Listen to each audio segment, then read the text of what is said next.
All right, so it finished. West Ham 1, Forest 2. Have you calculators that they're ready? Have your buttholes puckered up? There's a lot to talk about. This is going down to the wire.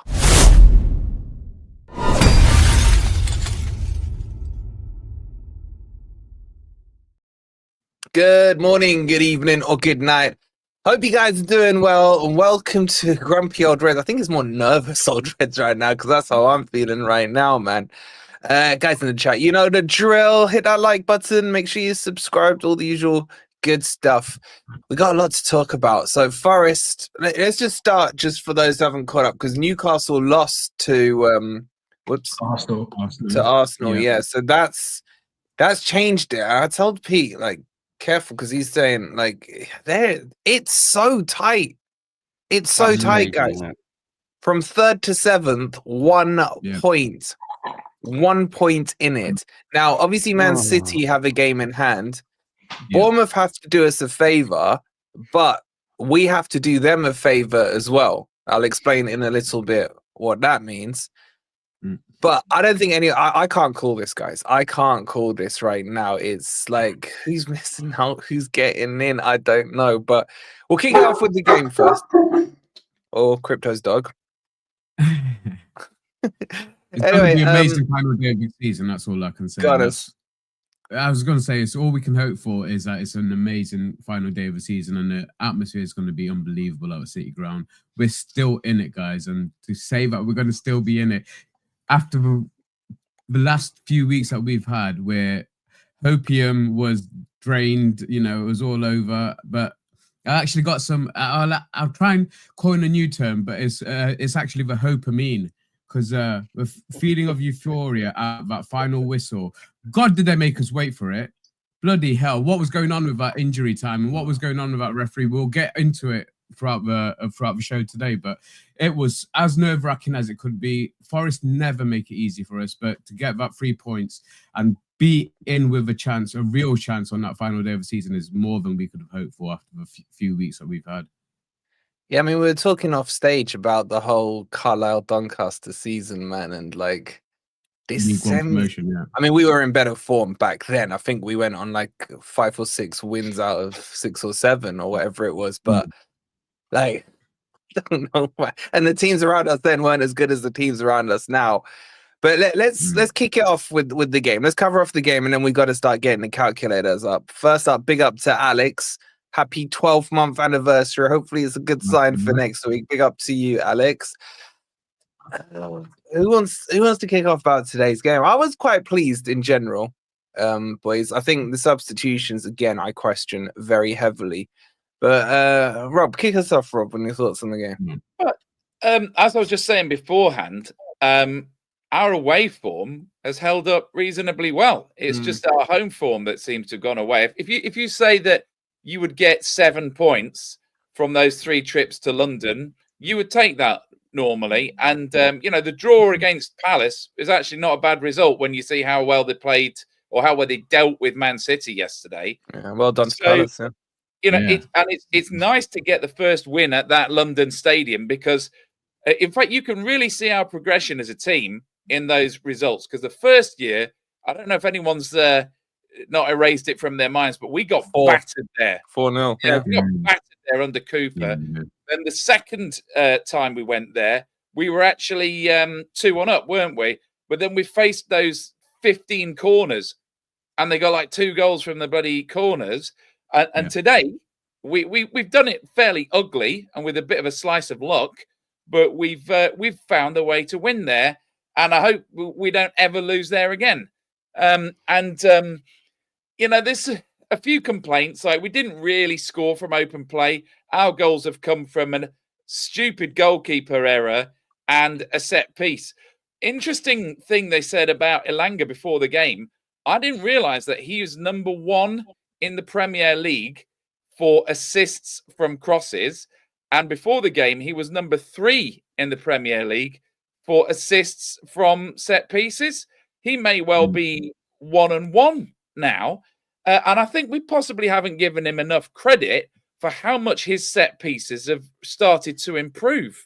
And that cross could have just gone straight in. It was such a powerful curving cross, and it probably would have gone in even if Milenkovic hadn't glanced it. But that was just an absolute quality delivery from Malanga, and he really needs credit for. I mean, we've find out who our set piece taker was, haven't we? Because we used to give them all to Gibbs White, and he did nothing with them. Then it started to look like Anderson might be the one, but we should really give credit where it's due.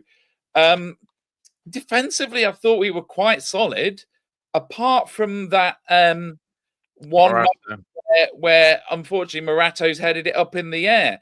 I feel like the last 25 minutes of the game, West Ham were just pinging the ball into our area, and we kept on just sort of cushioning these headers down for them. Instead of like just hacking it away, they kept on firing these long, high balls in, and it's like, here we go, we'll head it down for you. Now you can have a shot or something. So we made a bit of pressure. I'm now starting to, final point, to start to doubt Morato's powers as well. And I think it just might be a bit kinder to just take him out of the firing line for a bit, because he was so good for 2/3 of the season. But now we can start to build up a bit of an error log for him. The goal at Villa where he was doing his shoes up and then getting done by today, and then heading it up in the air today. And then being out jumped by Emile Smith-Rowe. So that's kind of 4 grudges against him now, and they've all come in the final third of the season, because the first 2/3 he was immaculate. He looked like he was a ready-made replacement for Murillo, but he probably needs to be a bit protected now. Maybe we should be using Bolly if we need to lock it up on the last day against Chelsea. Remember that Bolly actually scored against Chelsea last game. I got a feeling Bolly's injured. I don't know if there must be a reason he wasn't. I just got a feeling there's an injury of Bolly. I just remember hearing it, so I can't remember that. Don't start clipping me up on it. I just remember 2-3 weeks ago, somewhere mentioned Bolly was injured. And on Morato, and I actually thought he played all right outside of the Bozo moment, but Rob is right. They are starting to pile up. No, I don't think it's just a case of mistakes piling up. I just don't think it's good enough all round. I mean, that today was one of the worst defensive headers I've ever seen in my life, and I'm not exaggerating. It was shocking. And if that had been, one of the others, it's like Milenkovic, damn well that wouldn't have happened.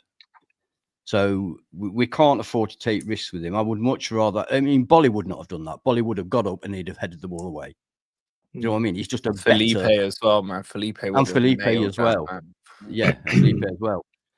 He's just not good enough, in my opinion. I don't want to see him in that first team. The only time I would bring him on is if we're really desperately clinging on with 5 minutes to go. I think, like we used to. Murillo's. Yeah, as soon as he went down, he did the old substitute. Yeah. And then I was absolutely staggered when he came on in the second half, and he looked fine. So I thought he snapped his ankle the way he was. Did you see when they were carrying him off down the tunnel? Yeah. So I wonder about that. What does that tell us about Murillo? I'm not sure. Most players do everything to stay on. Is there a Brazil game coming up? And is there a Brazil game? Yes. I've heard rumours that he's hoping to get No, but I was going to say, but it is only speculation. We don't know, and I would be surprised if that was the case. I'm making mischief by saying that. Maybe he simply thought it really damaged it, because I don't know if any of you guys have ever rolled your ankle, but it bloody hurts. I mean, it really hurts. I mean, I would be crying for a month if I did that. So, maybe I'm being a little bit mischievous in saying that. I just didn't notice it. The game in general, I thought was okay. I thought we were pretty comfortable, if I'm honest. That goal they scored, what a goal.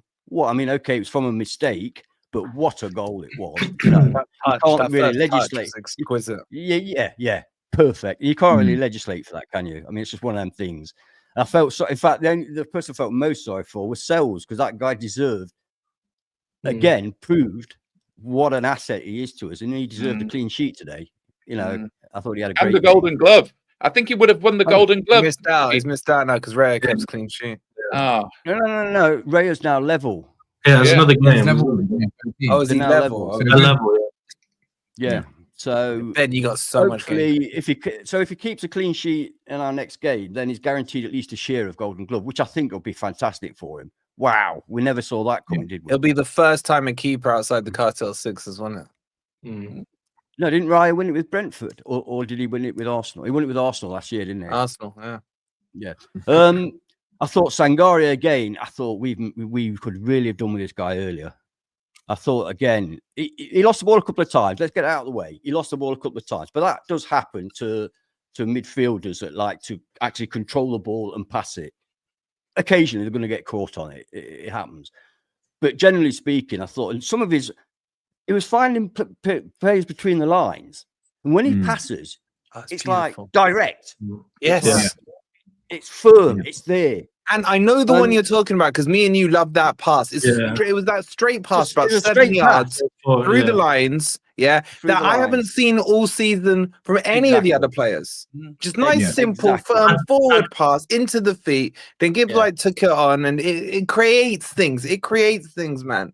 But yeah, we didn't know our football for backing him, man.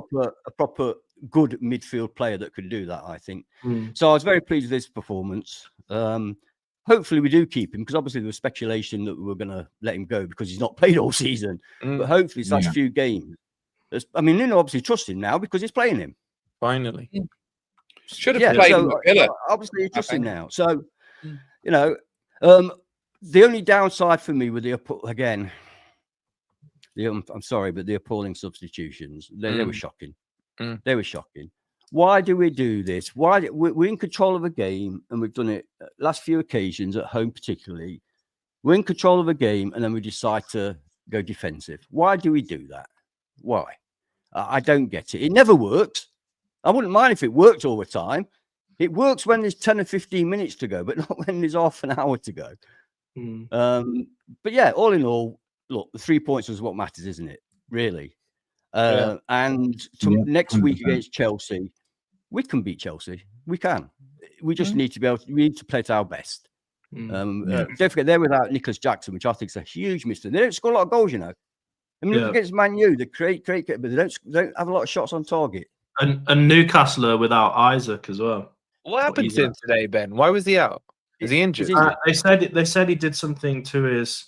He travelled with the team, and then I'm guessing in training, he sprained his ankle or something. I heard he didn't travel with the team, but maybe I got that wrong. I heard he did. Yeah. Well, he wasn't on the. Yeah, it wasn't on the bench, was he? It wasn't in the match. No, There'll be a few of the Geordies in there. Let us know why. Yeah, I just want to finish off on the Morata thing, because I think obviously we've gone into it because of the chat basically want to talk about it. That's why we started with it. And that's all they wanted to talk about, the player ratings, man. Yeah, I think if you watch it back, I think Sels could have helped him out a little bit. There is a gap there where Sels could have given him a better shout, because I don't think he needed to hit. I don't think he needed to head the ball, and certainly could have headed it out for a corner. Was it going back to Sels though? I haven't seen it back. I think Sels could have come out for it. Sels could have come out for it. He's done it far too many times this season. It's one major criticism I've had of him. Other than that, I mean, even to start the game, they had the first chance, and that was a cracking save from Souček's header. That was definitely dipping in. So to say Sels was, Sels saved us on a few occasions today, but I can't fully blame Morata for that, and I do agree with you. Outside of that. Everyone's had their opinion. Let me give you my opinion. I don't have to agree with you.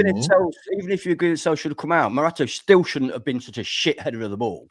That's what I agree. I said, but the shout should have been better. He could have headed it out for a corner. He had space behind him. There's no, Bowen was level with him, so Bowen wasn't behind him, so he could have headed it out for a ball. He could have possibly even left it and let it go out for a goal kick.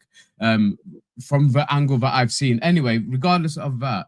The point is, I agree with Wolfie. Other than that, I felt he had a good game. I thought it was decent when he came on. The substitutions, I think he had to make some of them for me, Sangare was lagging a little bit. He made there was a touch just before the substitution where he's gone for it, he's lost it, and he's not had the energy to get the ball back. And that's the first time I saw that in the game. So maybe 1 or 2 substitutions, but to take out the middle 3, I think that was what I was a little bit disappointed with. Also, you want to waste time, stretch out your substitutions. You've got 3 intervals. Not wasting time. I hate it when they waste time. Because what happens? Put it all on the end. Sometimes you have to. They put it all on the end. I can understand stopping the game to slow it down. I understand that. Stay down so it slows the pace down. Yeah. And don't make sure you don't have to go off the treatment, you know. Wasting time. I get so angry when it's like 2 minutes to go and the player's sat there fucking about. Because I think all you're going to do is give me more heart moments later on. No. What is it talking about? No. What is it talking about? Was the second. Oh, let me finish the sentence. The second set of substitutions were done in the 90th minute. Why didn't he split those 2 subs up? That's what you're saying, is which is what I agree with. But if somebody gets injured in 91, each substitution. So but if somebody then gets injured, and then you have to play 16 minutes of added time, you might regret having done that. Yeah, but that's ifs, buts, and maybes, man. If my aunt had Taiwo was still on last week. That is why Taiwo was still on, because of running out of substitution phases. Rob, I don't think he's saying that. I think he's saying rather than do 3 at once, Rob, you could do 3 separate ones. Yeah, he could have done 2. The 3 players, like you say, they'll still add the time on. Like but the key for me was that he's taken our midfield 3 off. The 3 players that were actually all key. I thought MD Dub had one of his best games. Anderson was as busy as he always is. He's not that as productive, but everybody else is looking best. Dominguez has been one of the man of the matches in every single one of the last 2 or 3 games, regardless of the result. And key to that is because of Sangare. Sangare playing the way he does has brought out the best in other players. And like I said, MG Dub I thought was fantastic today. Very rarely gave a ball away. His tricks came off. He was a nuisance. But his first shot, he stuck his knee out, to be fair. It wasn't straight at the goalkeeper. He did stick his knee out. It was a good save. But he certainly made amends with his the goal from his mistake. But that came from pressing, and I loved the pressing. That first half, we were really in their faces. The problem is when you play like that, you can't keep it up for 90 minutes. So I understand having to take 1 or 2 players off. My concern was that he took the 3 most influential players off the middle of the field in one go. And I think that's what let them back in the game, because they'd made a quadruple substitution shortly before that. And we'd scored the second goal, didn't we? So they were taking time but they were starting to get into the game with the likes of Paqueta and them coming on. They did bring on key players. Soler was really good when he came on. But they were going to take time to bed in. I think the substitution was a bad timing, and doing all 3 in 1 was probably what gave them a bit more of an incentive when we didn't need to give him anything. I want to bring Ben in. Sorry, Ben, I know you haven't spoken yet. Let me just catch up on the super chats very quickly.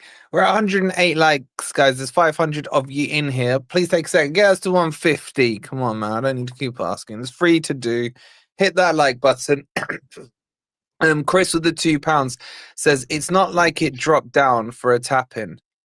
I think he's talking about Morata's. Yeah, but it's about the risk, Chris. For me, the risk. He just needed to head it straight out. You never head it back into the middle of your own goal. I hear you. Bowen still had to do work, and boy, did he do work on that. Talk about injuries as well. Can we just Nico Williams. Nico Williams tried to get his foot out. Yeah, tried to block it.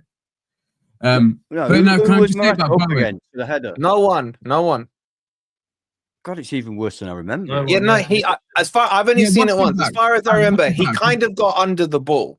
So the ball height was too high, I think. And I think what you're saying is to just flick it over the bar, or I'm just knock it back. But there was enough space. If you watch it, there's enough space for Sels to come and get it. And for him not to even touch it, I think he could have let it go. The pass really is an absolute killer, because he chips it and it's just that little bit too far for Sels to come out. You wouldn't want your keeper coming that far out. You watch it again. I would. I would. Yeah. It's just Not if you've got a 6'5" 6'5", defender in front of you. yeah. You assume he's going to head the ball away. Rob, it's about 8 yards out. I'd expect my goalkeeper to be. Looking at it again. I need to look it back. I need to look at it back. It's just in that horrible like Marmite zone or whatever you call it, where it's like it's corridor of uncertainty. I think you call it. Yeah, exactly. It's a very nice ball, and it's an extremely good finish. So it's harsh. I'm going to watch it now. I'm about to watch it now as well. Just for ideas, let me just finish these super chats. Luke, happy 2-year anniversary, my guy. Thank you so much. 2 years as a member. Chris with another £2 says Cells Defo should have claimed it. I need to watch it back, Chris, and then I'll give you my view on it. 100%. I'm watching it back in the background. I think it's closer to what Rob's saying. No chance, not a chance in a million years, because Cells have got to that ball. Yeah. It's too high and it's too far out. Absolutely. You wouldn't want not a chance. You wouldn't, in fact, you wouldn't want him chasing things like that. Because he wouldn't be able to reach it, Rob. And then he'd be stranded. He wouldn't be able to reach it. You want your keeper to stay on his. It's a very good pass. Why don't we give the opposition some credit? That's on Murato. That's on. You're right. Murato couldn't let it go. He's not under duress. He mistimed his jump, and so he fucked it up. But even so, he could have let it go. Honestly, he couldn't let it go, couldn't he? That's what I'm saying. He didn't get a shout from credit. Right? No, he can't let it go. It would have gone to Bowen. He had to head it. 0% responsible for that. 0%. All right. Let me do the freaking. He could have given him a shout. My point is, he could have given him a shout. Go on, Seb, with the £10. Shut up! He wouldn't have made that mistake if he had. What? He would. Players wrapped up in the game. Stop. Seb says, whatever happens next week, what a season. And FFTV have been a great companion through it all. Even Ant. I don't know about the even Ant bit, man.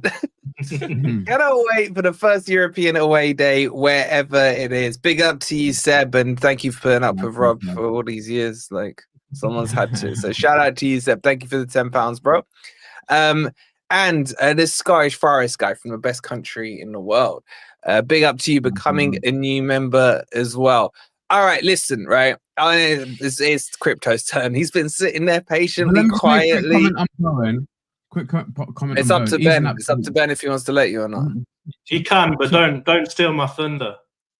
Well, if it's about Bowen, hopefully I'm not stealing your thunder. But I was just going to say he's an absolute beast. I said this a couple of weeks ago. He's a tank.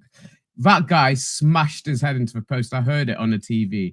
He went straight into it and he still got up and carried on and put in that performance. If there's one player that I would take from West Ham, it would be him, but we've got no chance of getting him away from there.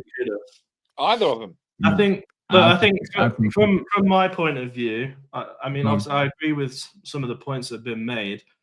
I think Sangare in these last 2 or 3 games has been brilliant, and I hope we keep him now, because it makes such a difference having a good CDM at the back. And he's definitely got the kind of crypto FIFA card with the 99 passing and everything else is 0. But he's been brilliant recently. So Sangare for me has made a huge difference, and he's definitely stepped up as well. I think on the Murato thing, I'm with Ant. It's 100% Murato's fault. Don't forget, this guy's 6'5". He should be able to head a ball away quite easily. And it's almost like he was watching Areola making that mistake from the bench and thought, I can one-up you and give them an assist as well. So I thought that was really poor. I think a lot of good points been made about switching to a 5-back. I'd rather have that 3 in midfield. I think we're much better at controlling the game when you have 3 in midfield as opposed to trying to revert back to a low block 5 at the back. And I also agree that the subs to me almost looked like sentimentality. I think there was 12 minutes left. We were 2-0 up, and it looked to me like Nuno thought, let's just get these guys on the pitch and give them a chance to get some minutes in, which was a huge risk. But well done to the lads for holding on and seeing through the game, and it gives us a brilliant potential now to carry on and get Champions League or Europa League. So well done to them on that front. I thought Morgan Gibbs-White and Elanga were brilliant as well, and Nico Williams. But the last thing I just want to touch on briefly, which I'm surprised none of you have mentioned, is the pure corruption from the VAR trying to spend 6 or 7 minutes trying to call that offside. It was clearly not offside. Dominguez's leg might have been offside, but he was nowhere near the ball. In fact, he was in front of Milenkovic. And they looked, I think it was 7 minutes they looked for to try and find an offside. And thank God they didn't, because it went on for so long that I started to think they're going to try and find something here. But that really was bad. I mean, that was, to me, looked like kind of borderline corruption, trying to find. You know what, Ben? You know what, Ben? I've just been on to find that goal, and whilst I was there, I watched that Forest goal. Yeah, there's an angle from behind the goal. It's like, right, it's a goal. There's no dispute. There's no discussion. The ball comes in. Dominguez was in front of. His foot might have been offside, but then he was actually in front of. Yeah, he was in front of Milenkovic. So he wasn't interfering with anybody. Exactly. And the ball comes off Milenkovic's back and goes in. It's such an obvious thing.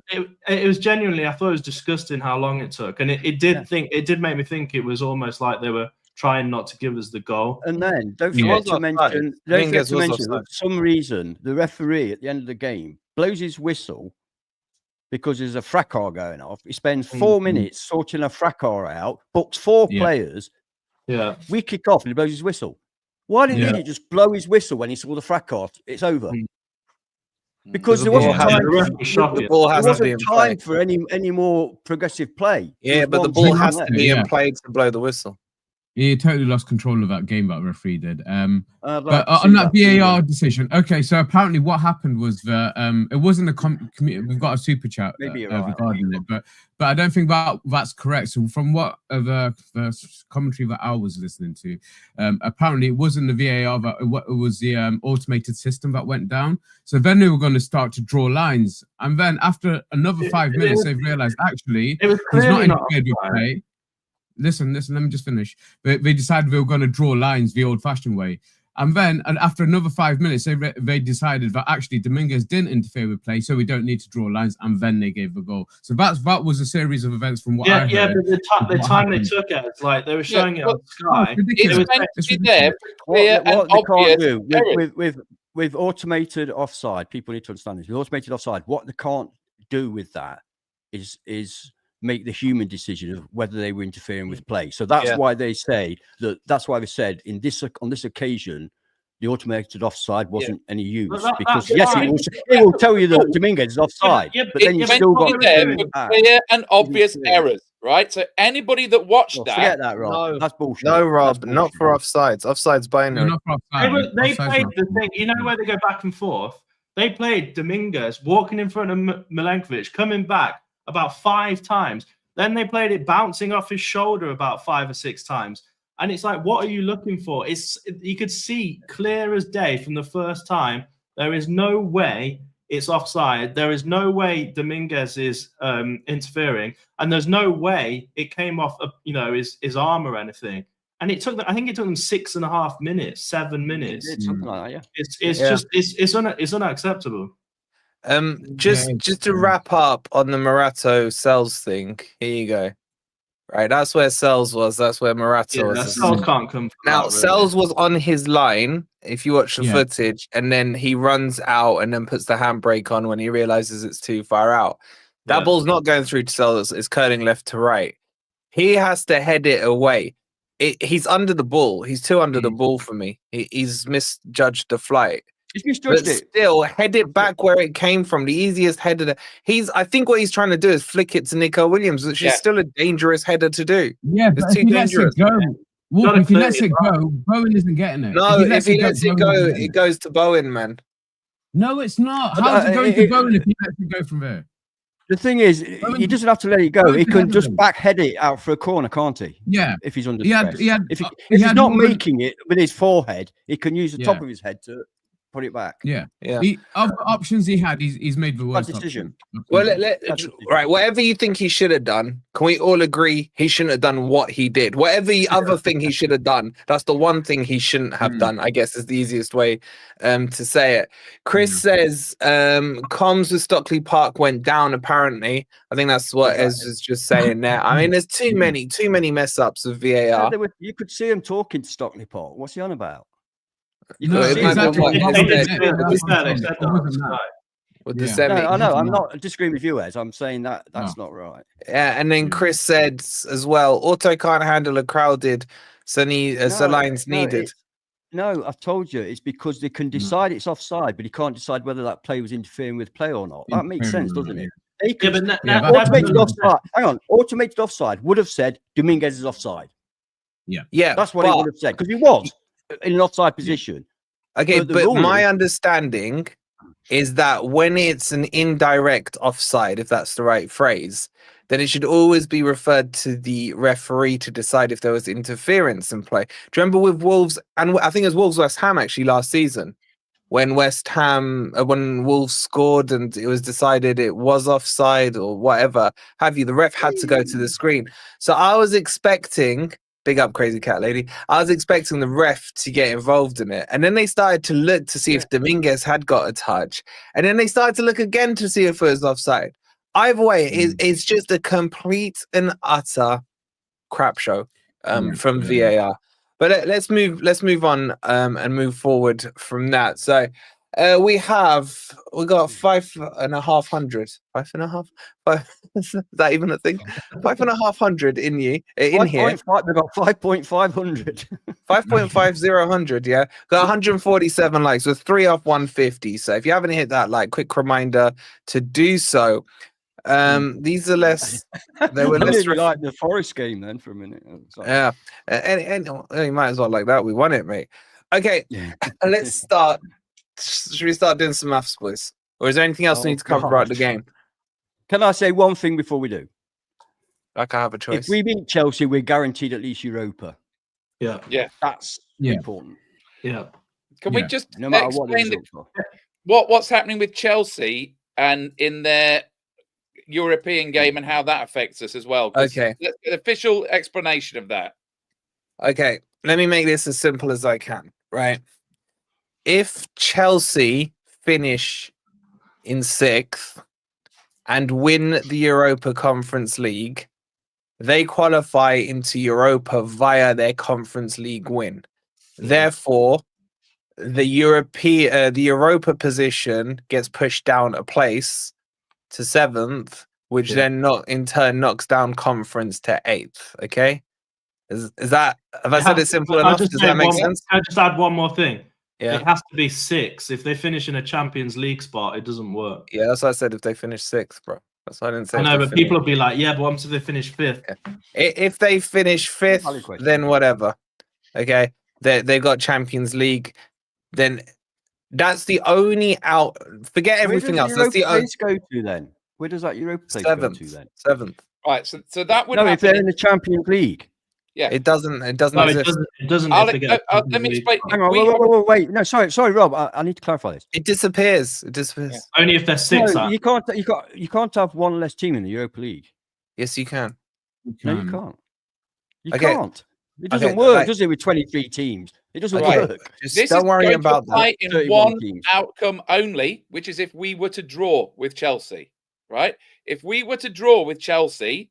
And they would be 6th and we would be 7th, then we could still get out of jail by them winning the conference. Then we're all Chelsea fans 3 days later. Yeah, yes, exactly. 3 days later, is it? Yeah, you call Palmer on Wednesday. Yeah. Ooh, it's about soon. Now in the week, isn't it? Now let me give you the clear scenario. Okay, every scenario for Forest to get Champions League is a win.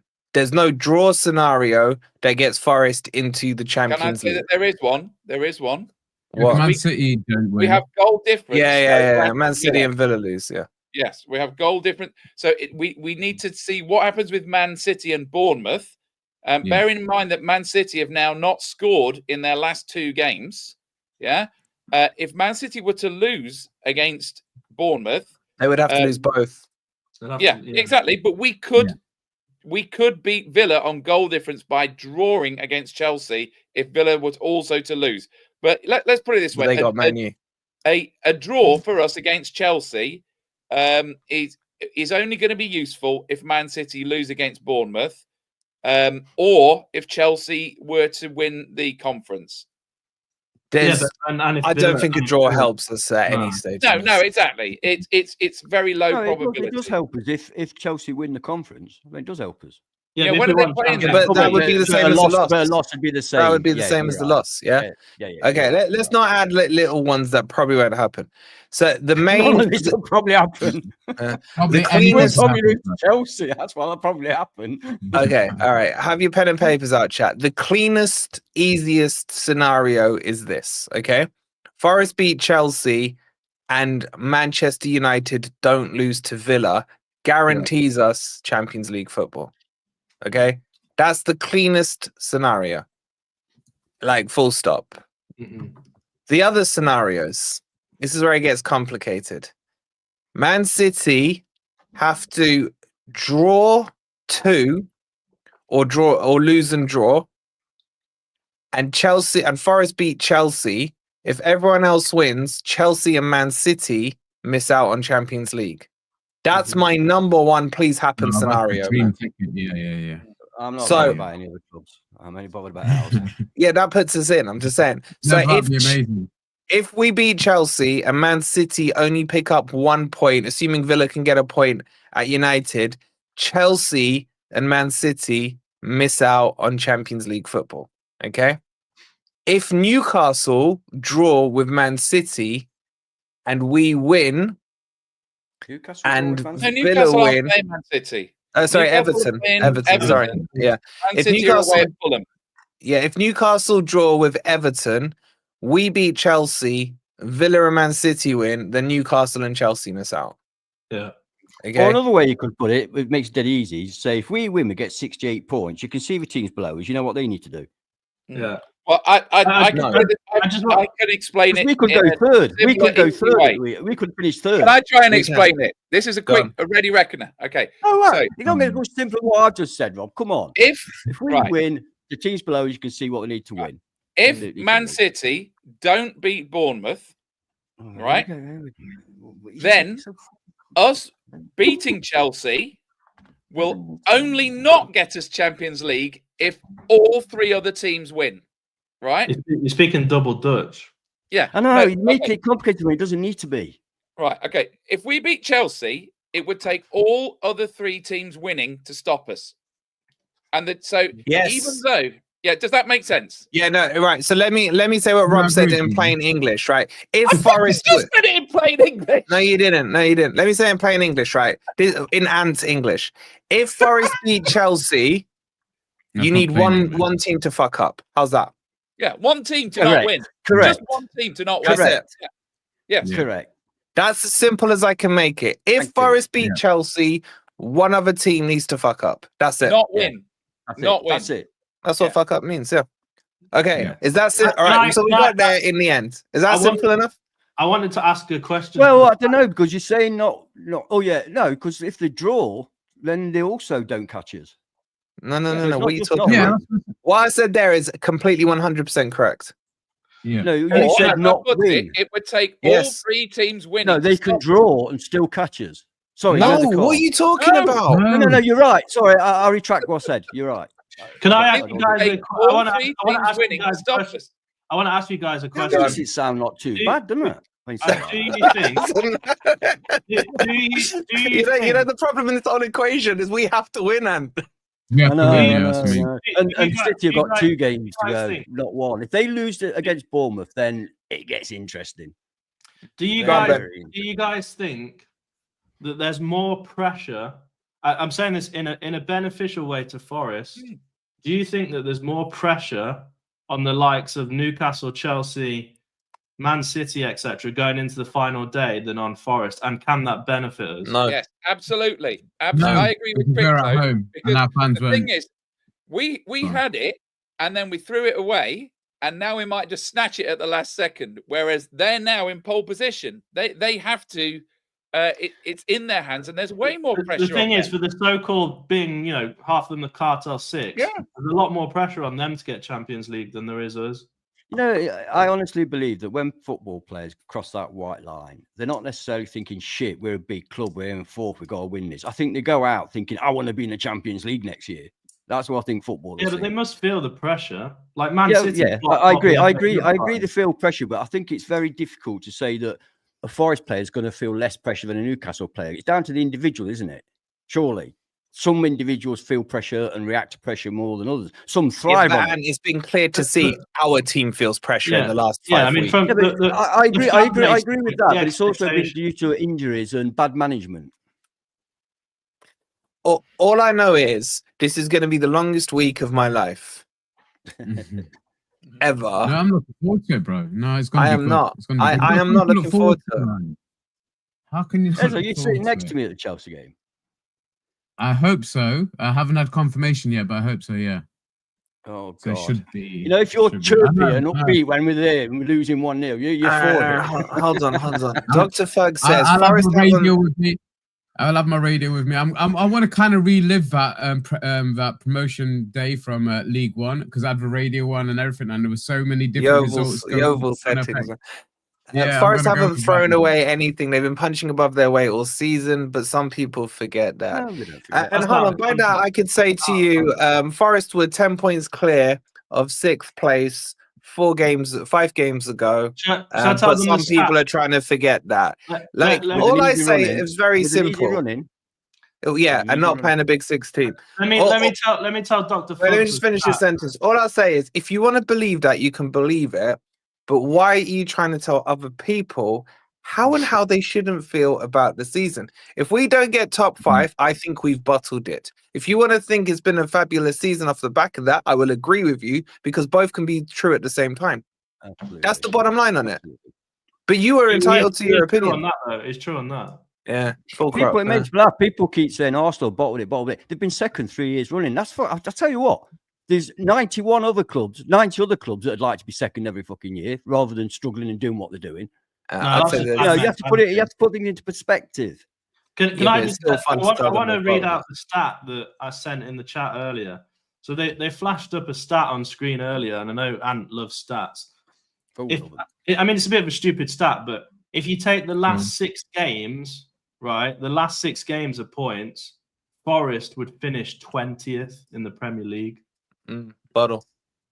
But the other stat is, if you scrap the last 6 games, we'd have finished 3rd.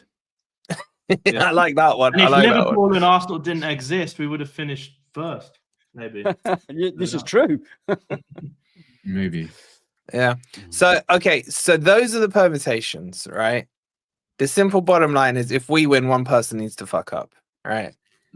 Yeah. Who wants to start the prediction fun game? And you're not allowed to say there's no point in this, because let's face it, none of us know what's gonna happen. Right? You say it now. You said it for me. The biggest problem is Ez still thinks we're finishing on 72 points.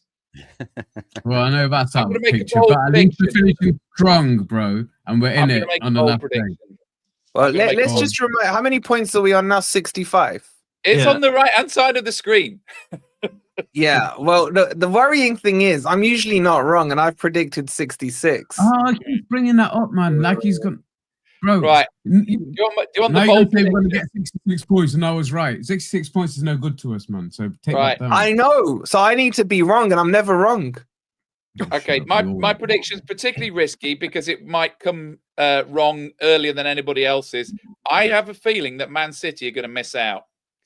I just have a premonition. No, listen, I watched that game yesterday, and I was kicking every ball for them in my head, because I was thinking this guarantees us Europa League.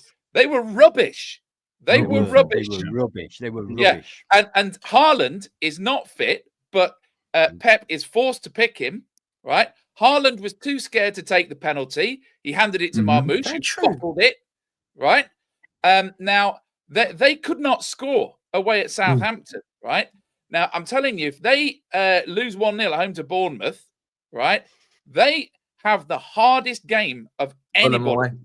Fulham away. Fulham can easily beat them. who are playing for something, by the way, because they left it late, but they won today away at Brentford.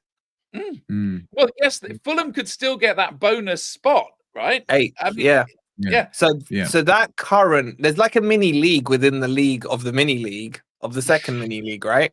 That makes sense. You've got Brentford on 55 points, Brighton on 55 points with a game less, but they got Liverpool, I think, next. You got Fulham on 54 and Bournemouth on 53. Any one of those, if Brighton were to beat Liverpool, then it's done and dusted. We need a Liverpool win on that one, right? We're doing some proxy wars here, man. You know what I'm saying? We're like, we need these other teams to beat this team to make sure that this team is still motivated against that team, man. It's like a complete mess. Bournemouth could go into that Man City game really believing that they will go into that Man City game. Yeah. So, Brighton are playing tomorrow against Liverpool. Bournemouth, here's the bit, right? Bournemouth have to win. If they draw 54, they're still not done. They can't lose. Unless Brighton beat Liverpool, then Bournemouth have to win to take it to the last day of the season.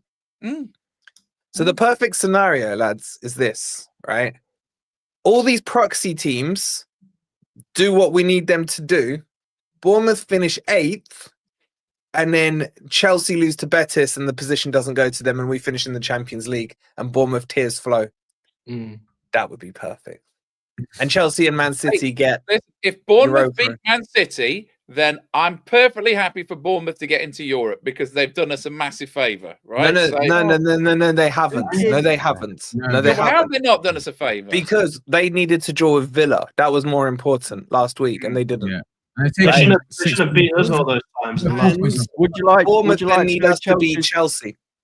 Would you like to know Chelsea's last 5 away Premier League fixtures? Well, we know they've won 1 in 10 since January. Yeah, that's bollocks for a start. They've won the last 2. Okay, so this is it. Away. Yeah, away from home. Right. Away from home. 5 games ago, they lost to Arsenal 1-0.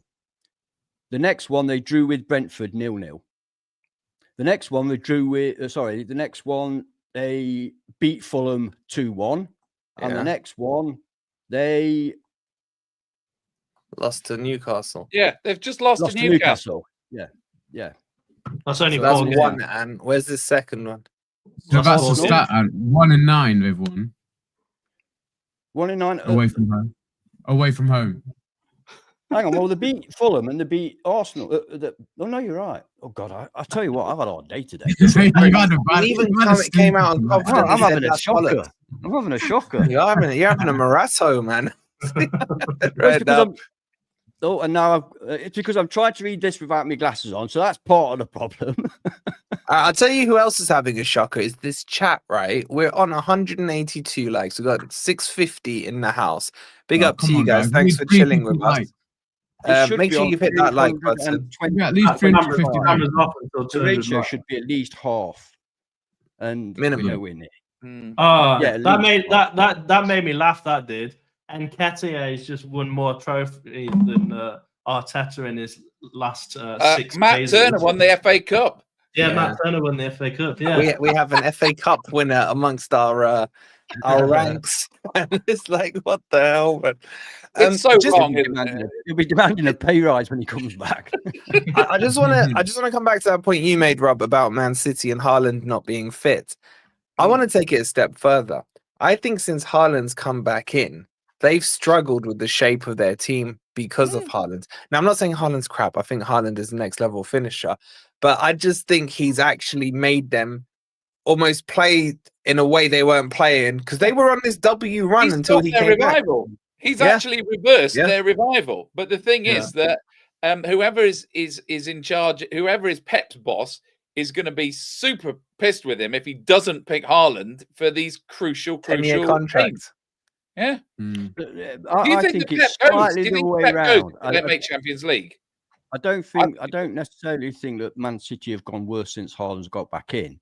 I think the problem is Haaland simply doesn't suit Manchester City's system. I mean, we can all see that. I think we could all agree. He doesn't. He's not one to the last few play years. with his back. He's not one to play with his back to a goal, doing little 1-2s and giving it back to the midfielder and then out to the wing and then back to him and then he passes it. You know what I mean? They like a lot of backward passing in the forward positions. Man City do. That doesn't suit Haaland. He wants to be bursting through the middle, getting onto the end of crosses or taking the ball and using his pace. He doesn't suit Man City. So when he's playing, it's almost like, I mean, I think he's the best in the world. So don't misunderstand what I'm saying. But it's almost like they're playing with 10 men. Because we all know he hardly touches the ball. Now, what we all say is he gets 9 touches, scores 2 goals. Fantastic. But imagine if you had 40 touches. You know what I mean?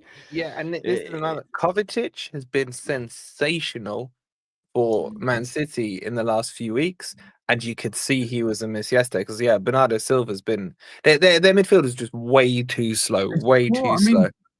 Foden's not had a sniff this season. What does that tell you about the way they're playing this year? So to say it's not suiting the way Haaland's...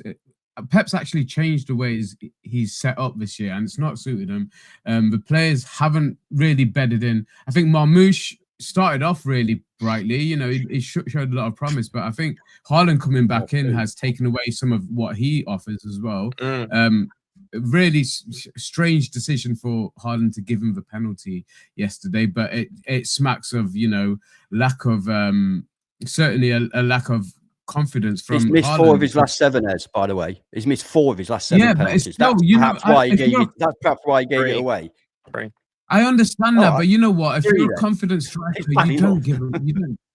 You don't give. Maybe, I agree with you, Ez, because Pep said it was their choice. Haaland's 007 at Wembley now, isn't he? 0 goals, 0 assists, 7 appearances. So Robert says I'm a City fan. He's lost his supplier KDB. KDB stunk it out yesterday. His passes were atrocious. The wingers don't provide or score. I agree. I keep saying Doku is just Alan Saint-Maximin.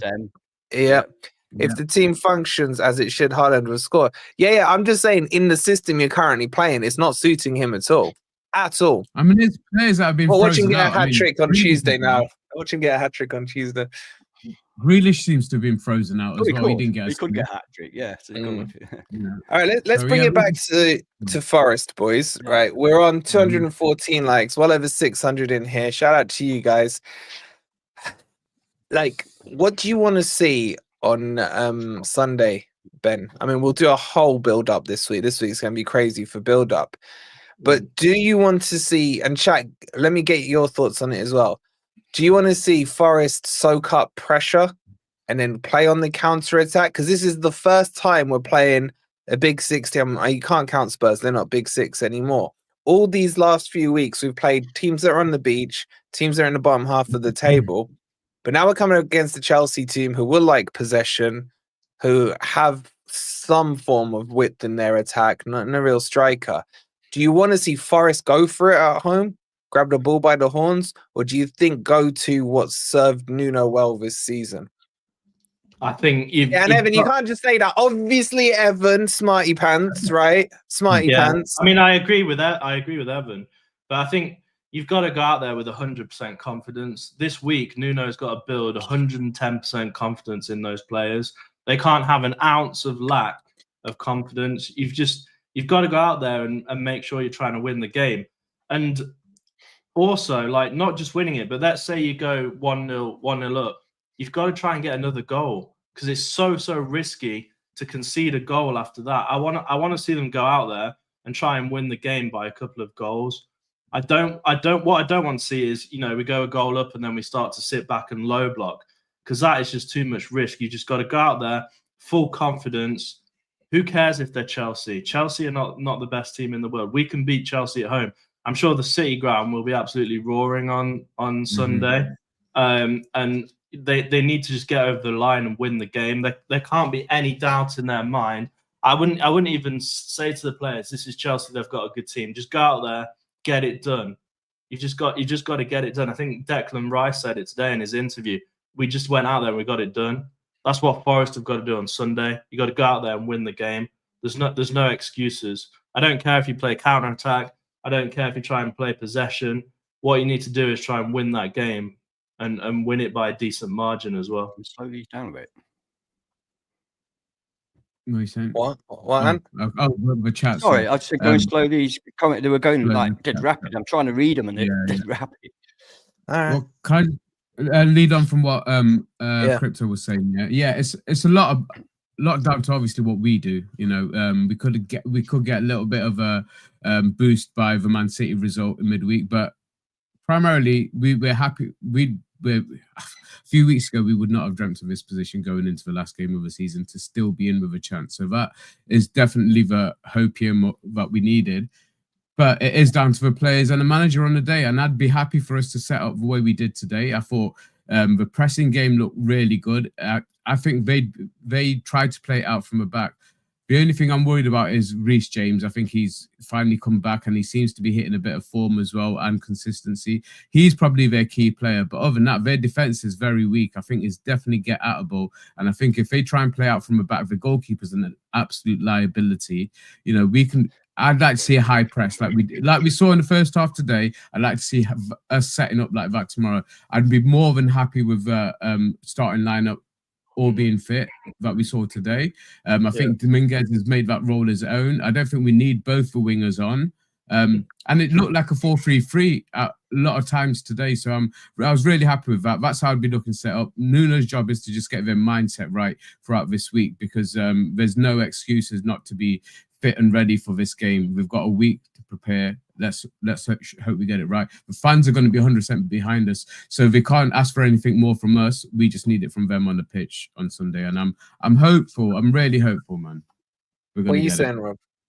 So, by my calculations, I don't think a draw is really going to be much use to Chelsea.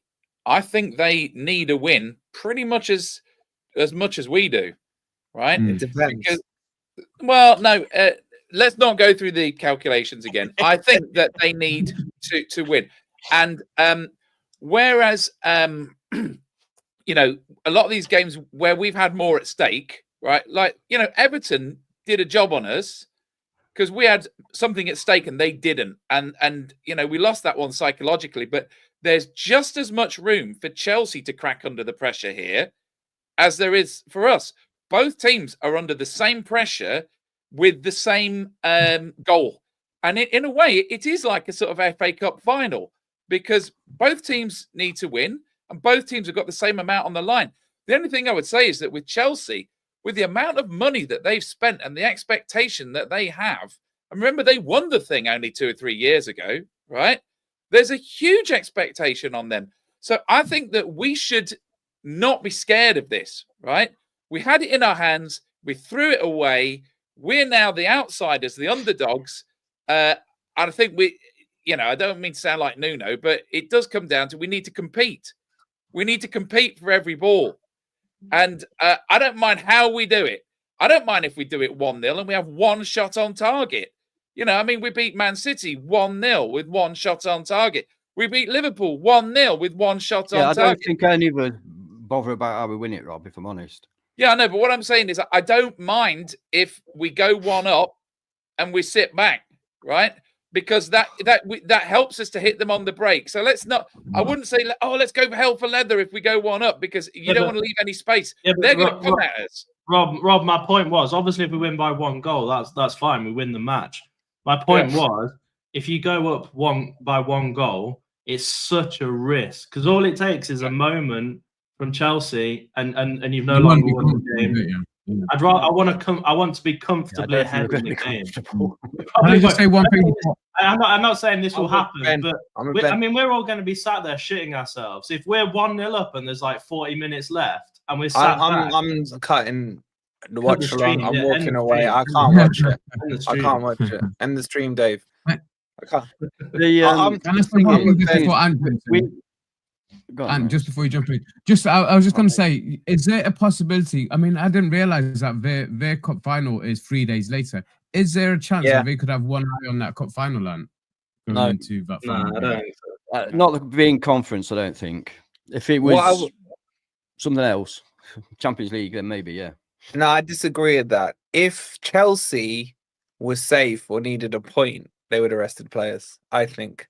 But you got to remember, the prize for Conference League is Europa. The prize for beating us is Champions League. That's the thing. If they were already, that's why when I was saying last week, Chelsea beating Newcastle was a better result for Forest than Newcastle winning or the draw, was because of that scenario. Yeah, you were wrong on that. Who played in the final? You were. Who did play in the final? Betis. So it's not a walkover. No, it's not a walkover. That is. It's probably the only difficult game. Isco's been playing well as well. So and that's what I'm saying. So maybe it really doesn't. We all know the way that we'd like to play, but we also know the way that we will play. And the way we will play is the same we've been playing all season.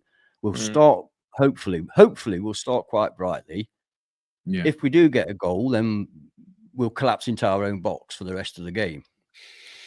If we don't get an early goal, then we'll collapse into our boxes for the rest of the game. Basically, this is going to be backs to the wall, lads. I'm sorry, it's not what I want. It's not what I think. It's not what I think is best for us. It's not what I think will be successful, but it is the way that we will play under this manager. So you could forget any ideas about us being brave and not any of this business. It's going to be a back to the wall job, and hopefully that'll be enough, because it's been enough for a number of games. And Chelsea haven't got a potent attack.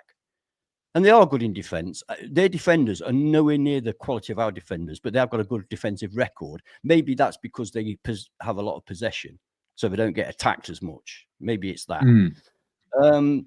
So, yeah, another point I'd like to make, which is absolutely nothing to do with anything except probably Rob and maybe one or two others on here. I remember during the January transfer thing, people were screaming out for Evan Ferguson to become a Forest loanee. And I said, don't be stupid. A, he's overrated. He's not done anything for years. And B, he's constantly injured. Rob, how's it going at West Ham for him? And Taiwo is injured. We had no one to bring on today. No, please don't deflect. Please don't do this. It's pathetic. Wait, you've started. No, you're deflecting, Rob. I asked you about Ferguson, and your first word is Taiwo. Let him answer. You respond to what I said, not come with your own agenda about Taiwo. Nothing to do with Taiwo. Nothing to do with Taiwo. And let him answer. It's not a real question. Why? Well, let him answer. So let him go on about Taiwo being injured. That's got some. What's that got to do with Evan Ferguson? He hasn't even finished his sentence. He said Taiwo's injured, and then he came off. Taiwo's injured. We had no striker to bring on today. I would have. No, you wouldn't have had with Ferguson either. Nobody. No, Rob, you're talking absolute shit. The problem is nobody's good enough for you. Delap's not good enough for you. Plenty of players are. Good enough for you. No, Whistle would have been good enough for me. Why are you so angry about this, Anne? For you, Anne? Who is good enough? Look at him. Look at him. You see me? What about him? Attitude. Is he not getting angry? Is he not getting wound up? Why is it always me that fucking have to take it, all the rats? Wait, Anne. He could have said, hang on. You know when you take the piss out of me, Ed Ketty, what do? Yeah, I was wrong on that one. I got it wrong. That's what I do. Him? No. He starts going on about fucking Taiwo and stuff. Stick to Evan Ferguson. His shit is overrated. It would have been a mistake. No substitute. He didn't come on today, mate. He didn't come on today. He's not playing all fucking year. The guy is shit and injured all the time. My God. It's not that deep, Anne. It is that deep because I got a load of criticism from this arsehole here. Who is good? You're pointing the wrong way. You're pointing the wrong way. I'm on the. You have to. Look, who is good enough for you, Ant? That is such. You're supposed to be a politician. You answer my question. Who's good enough? You're supposed to be right. Who's good enough? Who's good enough? Yeah. Whistle was good enough. Anybody else? Yeah, Umbremo was good enough. You're not going to, unfortunately. Also, let me explain something to you, Rob. We have a very highly paid, highly successful, and highly proficient scouting system. You're telling me that none of our scouts from the entire world could find somebody that's not constantly injured and is overrated pile of shit anyway? Look at Aston Villa. Aston Villa bought like 4 or 5 players in the Jan transfer. Honestly, it's pathetic. Just say you were right, and it would have been a mistake to have got him on loan. Because it would have been. It wouldn't have been. What happens if Chris Wood breaks his ankle? It wouldn't have been a mistake. Ferguson's not good enough. He's injured, mate. He's always injured. He was on the It doesn't bench matter how today. good you are. If you're constantly injured, it doesn't matter how good you are. Wait. Hold on, man. Was Wood good enough at Newcastle? Listen, Sanad, I do not want to discuss this, right? Because it's But indisputable that Evan Ferguson would have been an appalling loanee. You cannot deny that. Evan Slang. Right, hold on. Today, Rob, it would have been awful. Wait. He's been in a rubbish West Ham team. Who's going to shine? Oh my God, he hasn't, because he hasn't played because he's been injured all the time. he was fit today. What are you talking about? Yes, today he was fit. Where was he? Hang on, where was he? He was on the bench. Oh, on the bench. What minute did he come on? Wait. You just said No, he's been injured. on? Hold on. You said he's been injured. Most times when a player comes back from injury, they go on the bench. Yeah. But Okay. what time did he come on? So he could get a few minutes in. What time did he come on? Why would they give him a few minutes in their final home game when he's going back to Brighton? Bollocks, aren't you? Let's be honest. Not. You're talking I'm not. utter shite, man. To be fair, they started without a striker, and then they bought Yeah, rather than Ferguson. Yeah, not Evan Ferguson. No, they brought on Fulkrug, Yeah. or whatever his name, Full Rug on there. Oh yeah, yeah, another great signing. I'm sure Rob would have loved him as well. No, he's crap. He's crap. Evan No, Ferguson, 31 years old as well. No, he's great because West Ham have bought him. He's better than an injured Taiwo. He is. He scored against There you us. go. There you go. So we should have had him as well. He scored against us, and Honestly, Did your he? lack I of don't get why this is that angry knowledge so much. I is don't get why it's painful angry to my brain. It's I don't know where painful we're to gonna my take- brain, your lack of understanding about football. Oh, he's probably gone into Nuno and he said this, and Nuno thought this. And You would rather have nobody, wouldn't you? I just Is that don't what you're get saying that. now? rather than waste £100,000 a week on that lump of shite, yes, I would rather It have would nobody. cost that. All right, 50,000. All right, 12 quid. I won't want to waste 12 quid on him. 12 No, quid. I said Nketiah's. I said, okay, yes. I'm man enough to admit it when I get it wrong. Some people aren't. That's the lesson we learned from today. No, you can't say that. No, because Wolfie, I don't want to hear it, mate. I don't want to hear it because you're talking bollocks. I just don't know why it's gone so deep with you, man. Like, Because I tell you what, I thought it was funny when I saw him on the bench today and he was saying all about his injuries and what a bad move for West Ham it's been. I thought it was funny. So in a light-hearted way, I was going to say it, and I was expecting Rob to say, "Oh yeah, he got me there, yeah." But no, first line is Taiwo's injured. wait, because Rob didn't He's answer how you injured. wanted him Tyler to is answer. injured. Yeah, What that's has that got to basically do it. with Yeah. anything? That's So you got. basically So it. let me get straight. You got angry because Rob didn't answer your question the way you wanted him to answer it. No, because Rob diverts all the time. He Yeah, but never I answers agree my with question. Rob. He goes He's a on and about and, He's you a know, this politician. happened and that, and in this game, in this game. Nobody is He good never enough answers for the you, question. Anne. Never. That's the problem. And He is a typical nobody's good enough for politician. you. My God, no wonder he don't get any votes. Jesus. And nobody is good enough for you, and that's why we didn't sign anybody. Stop, in see, that's January. another thing. That's a little soundbite you've made up. What are you talking about? There are literally thousands of strikers out there that I would agree that could improve us. Right? Thousands. Get down Yes. a bit, man. In the world, in the whole world. Yeah. Wait, I would say if I so, said yeah. you name 5, you'd struggle. I can't. It's not my job, mate. You know It's when not you Rob's were saying job. get rid It's of not when we Rob's job. listen, hang on, you, Mr. Fucking Know-it-all. When we were saying, I'm on a good roll here, You're right? in fire as well, Wolfie. Yeah, everybody's getting it. Hey, Ez, be careful. Wait, I'm gonna bring something When up you to were mind saying you. Cooper out, Sorry, I've when got you were my- saying Cooper out, people were saying to you, who do you want in? Don't matter. That's not my job. So it's all right for you to say that, but That's I've got not to have what a I'm fucking saying. list of names. That's not what I was saying. You I liar! did give names. You liar! I gave names, man. I No, even you told- didn't. Hold You're on. a liar. Hold You on. said that's not my job. Right, correct, but you're only bringing part of it. I said No, I'm it's not. No, here's what I said. When I decide the manager should go, that's when Oh, I'm shit, it's an Cooper early out. one, isn't it? It's not past enough. What a shit. I just only 20 tonight. Anyway, Sorry that's about what I that, said. But when people said, "Who would you like to see?" I said Glasner. Do you know how I remember I said Glasner? Because I got so many messages from people when he went 0-9 at the start of the season saying, "I remember when you wanted Glasner." Remember when you wanted Glasner? So that's how I remember it, right? No, So I did give names, and I gave Will Still, I think, was the other name. We talk off here. I know what you fucking say, so let's not have it. You don't even try that, man. Don't even try that. And I used my analogy about a bad relationship and all that, right? Anyway, Such a liar. Such a liar. Luckily, all these lives are recorded. Anyway, Ferguson would have been fantastic for Forest. I agree with that comment from James. I've changed my mind totally. It would have been a great loan. We could have seen how he fitted in with the medical. We could have seen how he fitted in with the medical staff and the physios. Brilliant.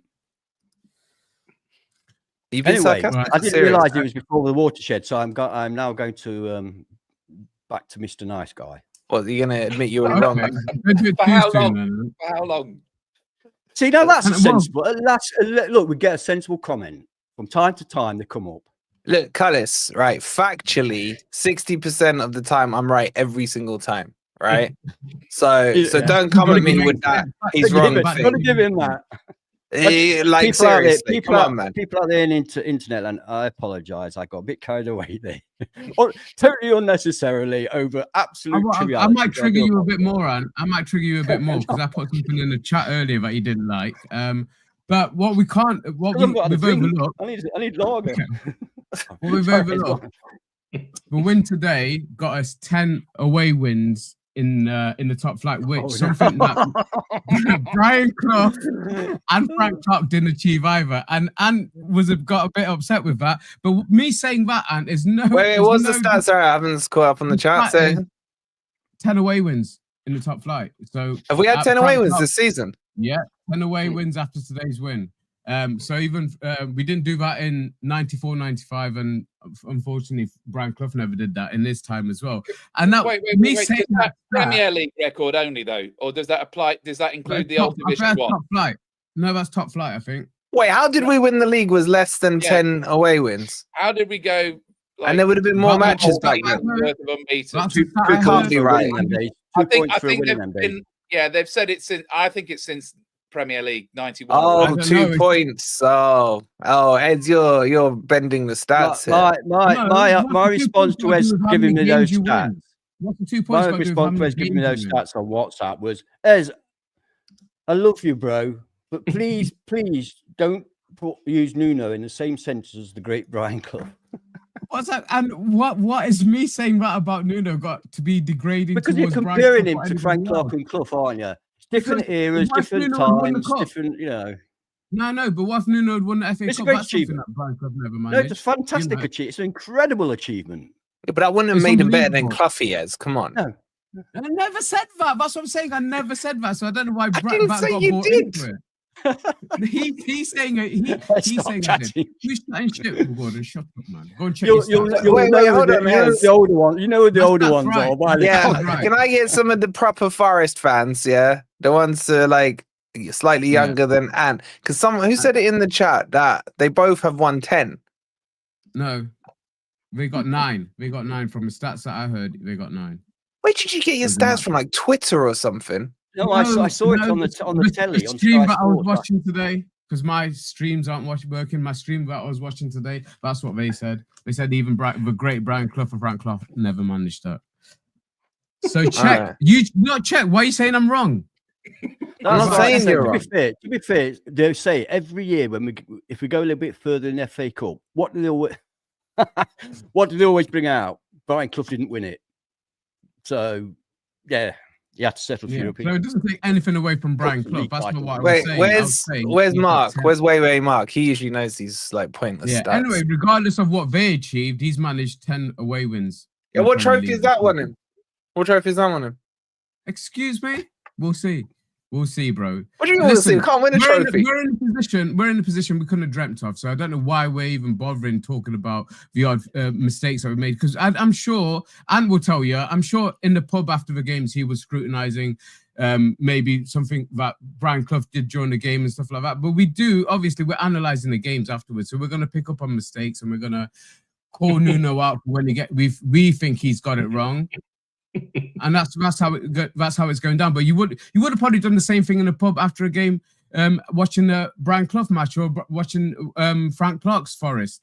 The difference is we're doing it now on YouTube and everybody's responding to what we're talking about. But that is a stat that I think, needs to be highlighted anyway. That's all I was saying. That was the whole point of me saying that. I don't know why it turned into what it is. What's your point? Achievement.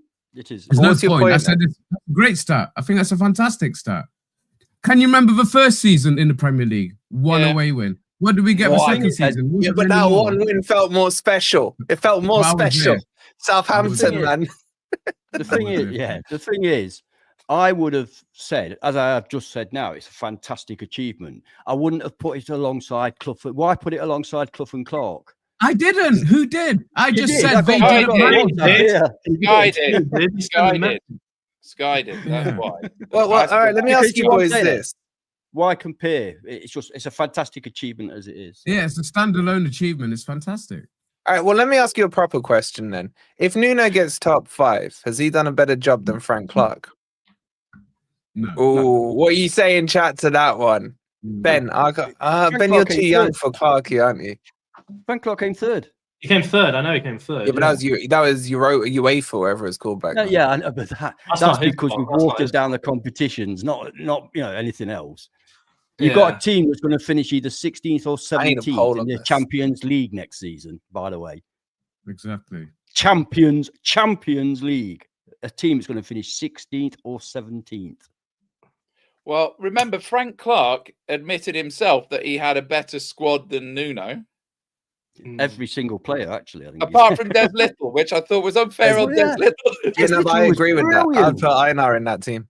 Yeah. But, we'd have won the league with Einar instead of Des Little. Yeah. It's not as cut and dried as we think it is. I don't know. That last-minute goal he scored against Villa to give us a draw was pretty important. The thing is, back in those days, it was like a big 1 or a big 2, wasn't it? This big 6 is so hard to break into if you're the likes of us, especially with the amount Rob, that's bollocks, because Man United and Spurs have about been relegated. Yeah, I know, but but Newcastle and Villa have both qualified for Champions League in the past few years. It's still very hard to break into that. And back in those days, I remember the title races back in those days, because it was only one team that went through to the Champions League, right? It was like Newcastle Man U, it was Blackburn Man U, it was Villa Man U. It was always somebody in Man U, right? And it was like it was like a big 2, wasn't it? And like every season there was like a big 2. So it wasn't as hard to come third as it is to even come 5th or 6th now, because I'd agree on that. Because the thing is, even if Man City are having their worst season in a decade, they're still going to probably be 3rd or 4th, right? So, you've got to get past all that. Oh, God, I hope my kids weren't watching tonight. Oh, God. Wait. I don't know, right? Because I still, to this day, in my lifetime, that's the best team I've seen. That and the one that got promoted under Dave Bassett, but that was more Championship than Premier. That team was still the best one, man. Collymore, Roy, Wone, Stone, freaking Chettle, Cooper, Big You mean the best in your life? I'm talking my lifetime. I think that team would beat this team 3-1 comfortably. 6-0. Oh, smash this team, mate. With Collymore up front. I'm not sure about that. Superior in every aspect. What you think this team would beat? Who would win, chat? No. The Collymore team would beat this team. Yeah, that's what I'm saying. That's what I agree with that. Chat, if you're old enough to remember Clarkie's team, put a C if you think Clarkie's team would win, or an N if you think Nuno's team would win. I was being nice saying 3-1, but you're saying 6-0, Ann. No, I was being silly. But we would win. That team would win. Which team would you support? Collymore team. Collymore team, man. Lars Bohinen, Stan Collymore. Oh, come on. Bohinen, man. How many internationals did both teams have? Because that's one way of judging it, isn't it? Well, there was one game when we had 5 players in the England team. What, in Clarkie's day? No. His day, not Clarkie's day. Oh yeah, no. In Clarkie's day, we had Collymore got a game. Stone was in the '96 squad. Pierce was in the '96 squad. Big Norm was Welsh suddenly. Bohinen played for Norway. So did Al Parland. Ryan Roy was at Holland. Ian Wone should have got in the England team. I don't know how he didn't. He playing for Wales then. Yeah, he suddenly became Welsh. Yeah. Has theirs gone to get changed? I don't know. What I'm about trying to think which team had more internationals? Cooper and Chettle didn't get any call-ups, did they? No, but I mean, you got to say, like with Milenkovic, and Milenkovic is captain of Serbia, and Murillo's playing for Brazil, right? Now, I did love Cooper and Chettle, but I think those two that we've got now are better. I'm sorry, I just think that. Cooper was great with free kicks, by the way. He had a lot of talent. Yeah. Colin Cooper, a lot, and he could jump very high for an average size guy. But I just think that would you take Steve Stone or Elanga on the right side? Oh, Steve Stone, because Stone scored. He scored so many goals. What about when he missed that open goal against Reading? Were you old enough for that one, Ben? That's the first match I ever watched, and I thought, "What the hell have I done? Forest, what the hell have I done supporting?" I'm sure it was against Reading, wasn't it? It was against Reading. Reading or QPR. If Steve Stone hadn't got those injuries, David Beckham's international career might not have happened. And I'm serious. Stone was keeping him out of the England team, and he was picked ahead of Anderton. Stone was in the night. I remember Stone in the '96 Euros. He wasn't even starting. I even remember his numbers, like number 20. He wasn't starting, man. No, Stone scored. He had a run of England games where he scored about 3 goals in about 5 or 6 games. He was. Who was playing on the right side in '96? We had a choice. So it was originally Darren Anderton. Then Stone kicked him out and claimed that position for himself. Anderton got always shoved out to the left. Do you remember? We also had this left issue in England because it was John Barnes was never replaced. And they used to have the Scouser guy, McManaman. That's it. Yeah.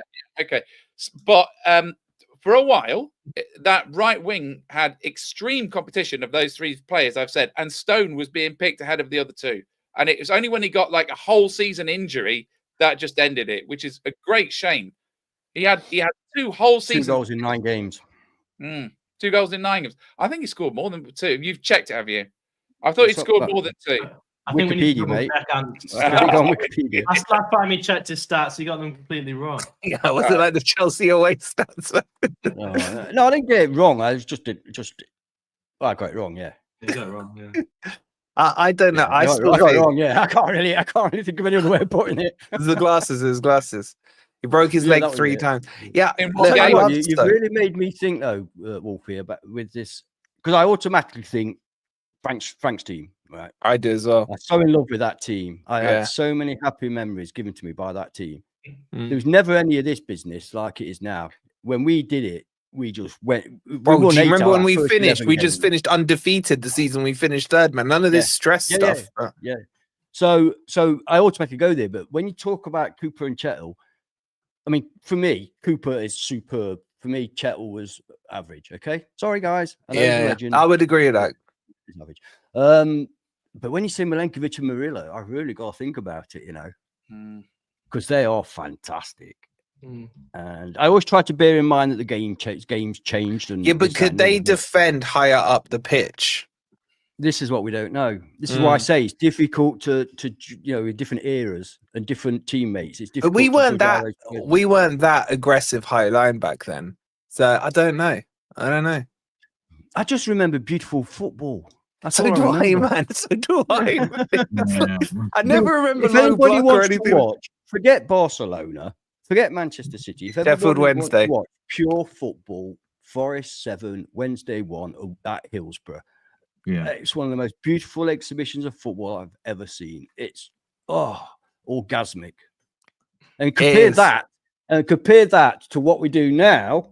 Yeah. And you can see why some of those older. But even when we beat United at Old Trafford 2-1, man, those are still my favourite goals. Those are my favourite goals. It wasn't the cleanest free kick. The one that stood out for me that season was a 4-1 at White Hart Lane. That was a cracking. That was the most satisfying. That scored a pearl that game.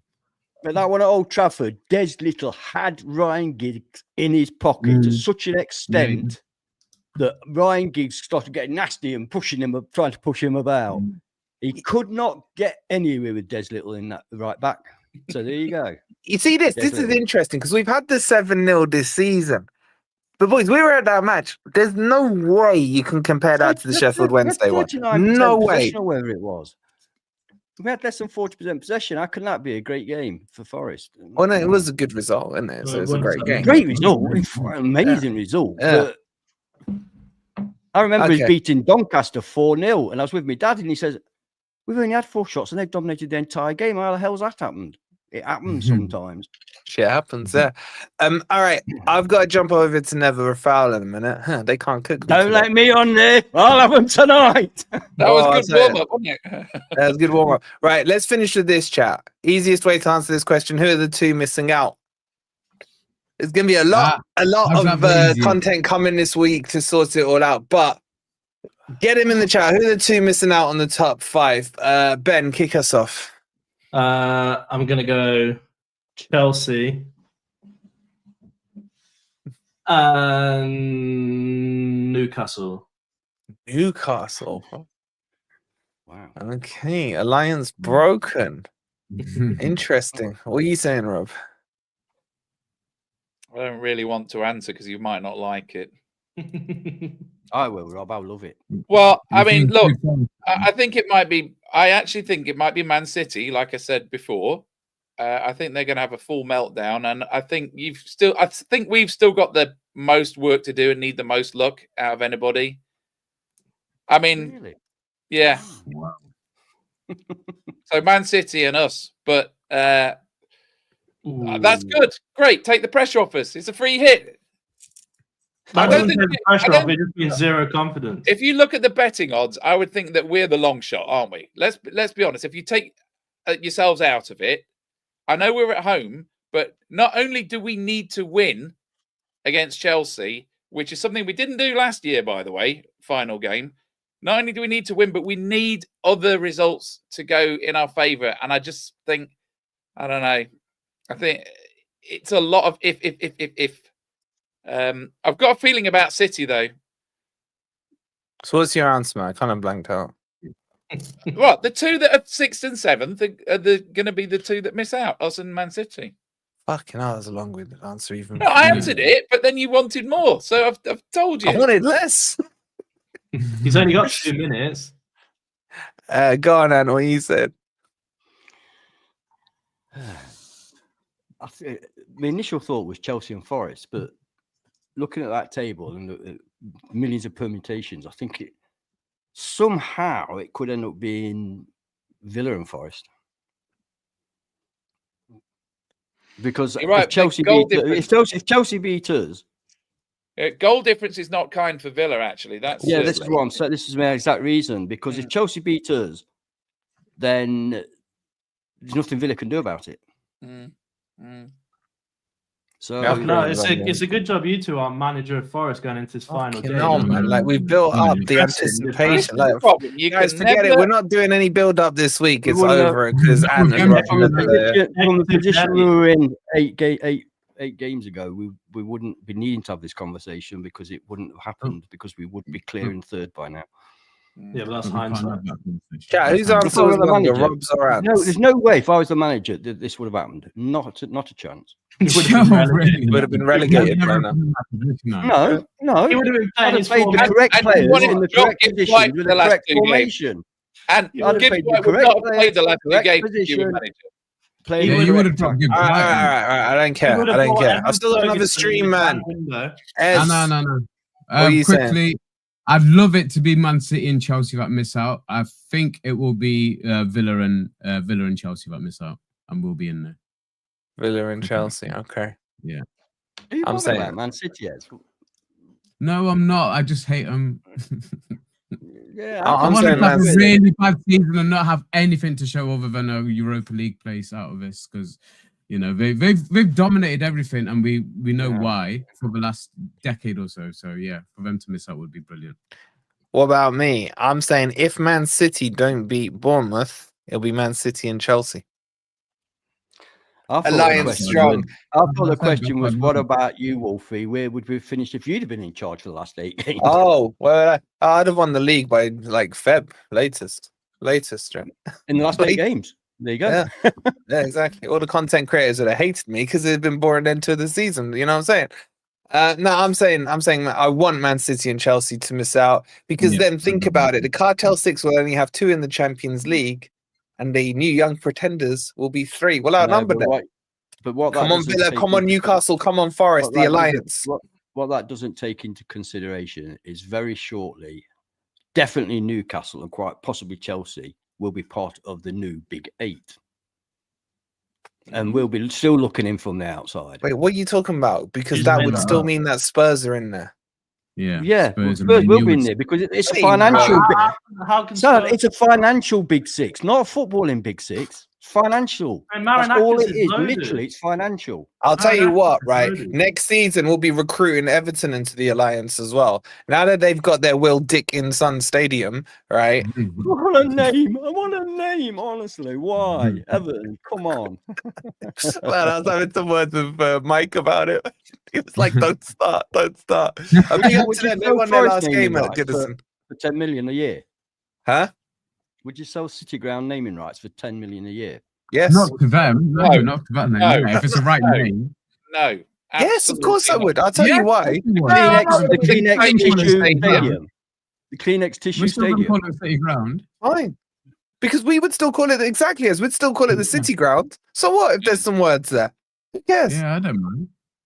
I guarantee you the Everton fans still call it Goodison Park next season. Even though it's Bromley Docks or whatever it is. It's not Goodison Park though, is it?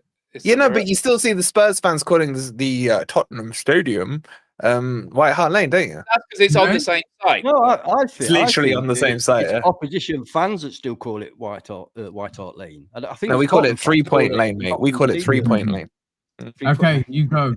Yeah, I gotta get over to NFFC. I'm gonna send you over there. We'll be live in a minute there. Just go spam in the raids. Cass is under a rude word. So go do that. This will kick you straight over there. Please make sure you've hit the like button. Make sure you subscribed. We will see you on tomorrow's video. Come on, you Reds. You Reds.